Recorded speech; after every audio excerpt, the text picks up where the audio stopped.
Bonjour et bienvenue dans la review tech du jeudi, le jeudi tech, la Nicotech, j'ai toujours pas choisi encore le nom, donc aidez-moi. Aujourd'hui, on va voir plusieurs choses, et en particulier ce gros colis là, qui vient directement de chez Tonor, qui me l'ont envoyé, et donc ils m'ont proposé en fait de tester le micro TC20, qui est donc un micro XLR, et on va donc tester ça. Et on va commencer par un petit unboxing, euh, gentiment, hop. Et donc, c'est composé de quoi ce kit? C'est composé d'un bras articulé, très pratique, et d'une suspension micro qui va permettre en fait d'atténuer les vibrations éventuelles du bureau, très précieux pour éliminer le souffle. On a ensuite, bien entendu, le pied pour accrocher sur le bureau. On va voir ça en détail. Et enfin, on a le petit micro, ou plutôt le gros micro. Voilà, quand même. Hop, on va le mettre par ici. Voilà, le petit micro. Donc bon, voilà, qui tient dans la main, qui est une taille standard, hein, rien à dire de plus. Tac. On a dessous la petite mousse qui va bien, les petits élastiques, l'anti-bruit, l'anti-pop en fait. Et ici, le petit câble XLR. Bon, c'est pas un câble XLR d'une grande qualité, mais c'est pas grave. Voilà, hop. Alors, très concrètement, comment ça s'utilise ce truc-là? Ben, en fait, on va tout simplement le dévisser et le fixer sur un côté de la table.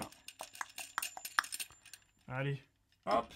Le truc qui est quand même pas mal, c'est que on a une petite pince en dessous, ce qui fait qu'on peut y accrocher par exemple un casque. Donc ça, j'aime beaucoup.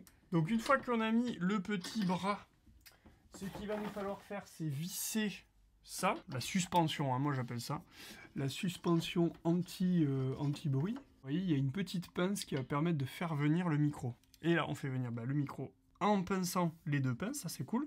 Et là, un petit truc, regardez bien, là où il y a le logo en fait du micro, c'est là qu'il faut parler. Donc du coup, si je le mets comme ceci, hop, je laisse dépasser un petit peu le logo. Comme ça, je vais pouvoir du coup parler comme ça, directement. Donc ce qui est bien avec ce bras, je trouve, c'est que en fait, il tourne de cette façon. Et donc il va facilement, on va pouvoir sur la station de travail le décaler, bosser, et dès qu'on en a besoin, hop, le refaire venir. Donc ça c'est quand même pas mal. Et puis le côté donc amovible ici fait aussi que voilà, là ça gêne pas au niveau du tout de la visibilité de l'écran. Mais je sais que souvent les gamers aiment bien se le mettre par-dessus ou se le mettre même hop comme ceci. Voilà, et donc du coup c'est quelque chose qui va être totalement possible. Voilà, s'il est bien serré, parce que là du coup je l'ai pas bien serré. Voilà, donc là on va pouvoir aussi se le mettre comme ça, pour pas se gêner non plus au niveau de de l'écran, c'est-à-dire du clavier quand on tape. Donc ça c'est pas mal aussi.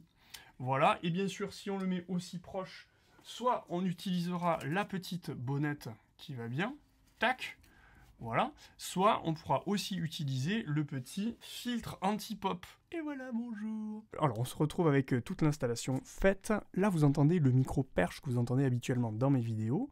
Et à partir de maintenant, vous allez entendre le Tonor. Alors il faut préciser que pour qu'il fonctionne, il nécessite une alimentation 48 volts, donc vérifiez bien si votre carte son en dispose. Bon, en général, la quasi-totalité des cartes son en dispose. Et en termes de son, franchement, c'est pas mauvais, hein. Là, je rebascule sur le perche. Écoutez, voilà ce que ça donne. Je parle dans le micro perche habituel que vous avez l'habitude d'entendre. Et maintenant, je parle dans le Tonor. Le Tonor que vous n'avez pas l'habitude d'entendre, mais qui se débrouille, je trouve, pas mal du tout.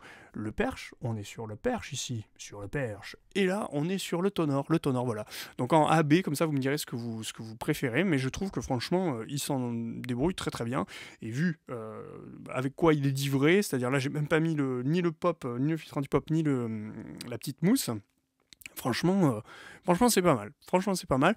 En termes de souffle, par exemple, je vais monter un petit peu à fond, là, le son, écoutez.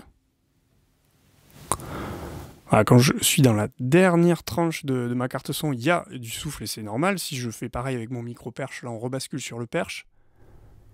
Il y a aussi forcément voilà, un souffle. Donc c'est tout à fait normal, rien d'alarmant là-dessus. Mais il a un tout petit peu plus de souffle que mon perche. Mais franchement, c'est pas non plus foufou. Là je fais zéro bruit, écoutez. Moi je me monte le son à fond dans les écouteurs. Il n'y a pas un souffle gênant. rédhibitoire. Voilà. Donc ça, c'est quand même plutôt très positif.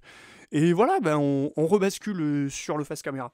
Un truc que j'apprécie pas mal, non pas avec le micro, mais avec le bras articulé, c'est qu'il est suffisamment bien foutu et costaud pour pouvoir y mettre une caméra.